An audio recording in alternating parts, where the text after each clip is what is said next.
Hello and welcome back to some more Greek. Today we're going to move to Genesis 6 verse 9. And this is where we are introduced to Noah. Noah and the ark, Noah and the flood. And look at this first line, and can you find which word you think is the word Noah?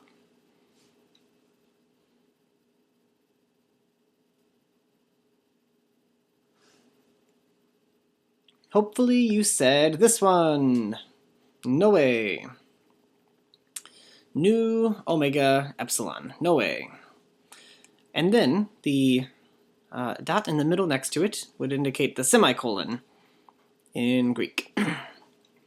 Okay, now here we have a word that you've probably seen, genesis, or genesis. Repeat after me, say genesis. And this looks like a word we've seen before, like geneseos, and it is generations. But this time, it is high genesis, which is plural, meaning more than one. And this is how they make it plural. The high is like saying the, except in English when we say the, we don't know if it's one thing or a bunch of things. For example, we could say the apple, or we could just as easily say the apples, and the stays the same in both cases. But that is not the case in Greek. Here, they are saying genesis,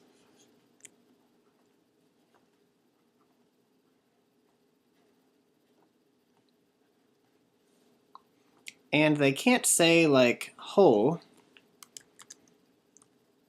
like we would say like ho theos. They have to say hi genesis. And that is how they make it more than one. Okay, and then here we have hautai. Hautai. Repeat after me, say hautai. And here, notice that we have the same alpha iota ending, just like we have in high. Hautai day. And this is the same concept we've seen before, where they are matching cases, or they're matching inflection. And so before we've seen auto, which was this, but what do we say if we are going to say something more than one is this? For example, I want to say the difference between this apple.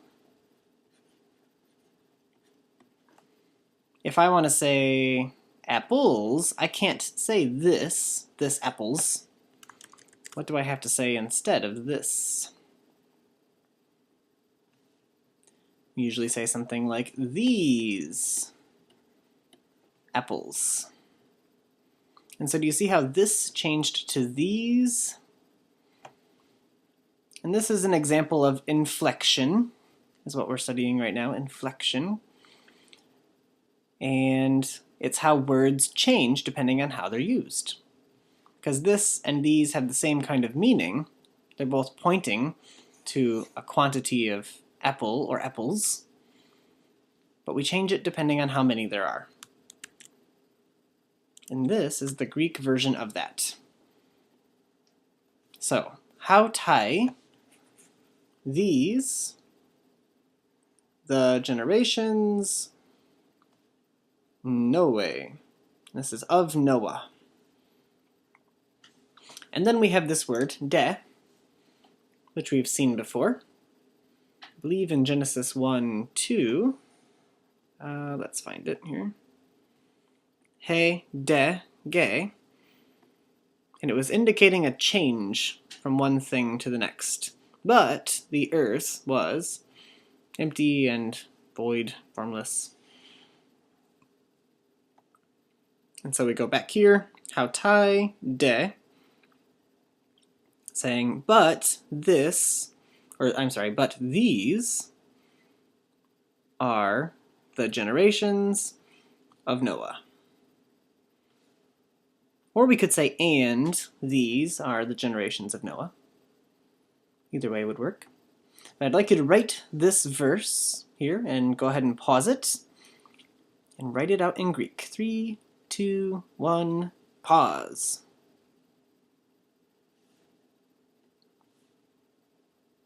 And we are back. Hello.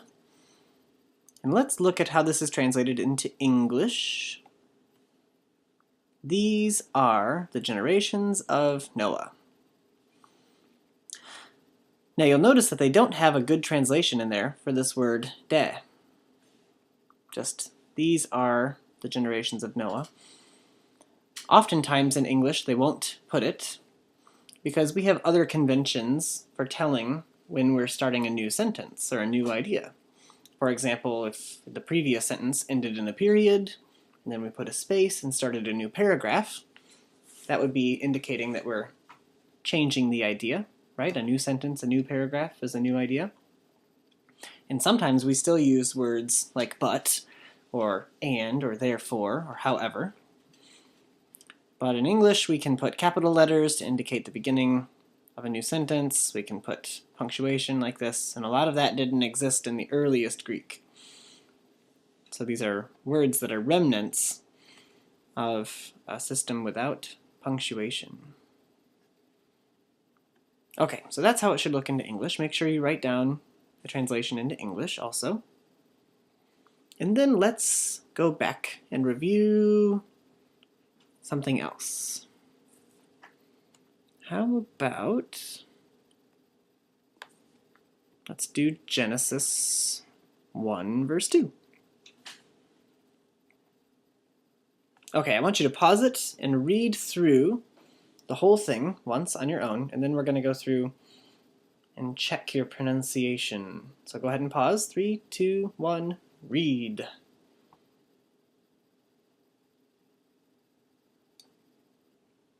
And now let's read through the verse. He, de, ge, en, eoratos. Notice the acute accent on o, eoratos.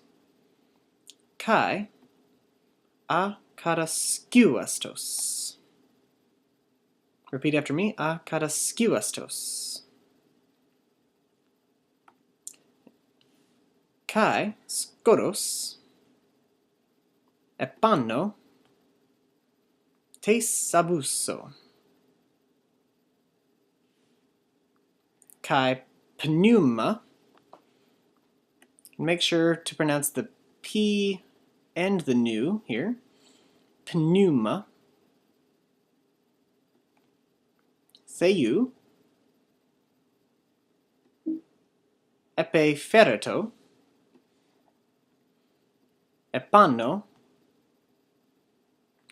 Tu hudatos. Make sure to get the rough breathing there. Hudatos.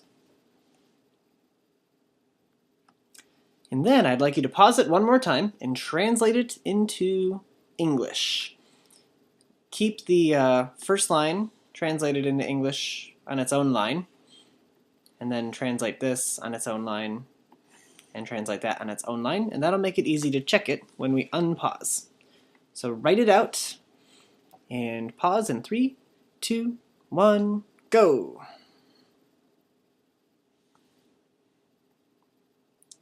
And here you can check your work. So go ahead and pause again, and make sure that it looks the same. If anything was wrong, then you can rewind a little bit, find that screen, and make sure you have it translated correctly. And that is all we'll do for today. Great work!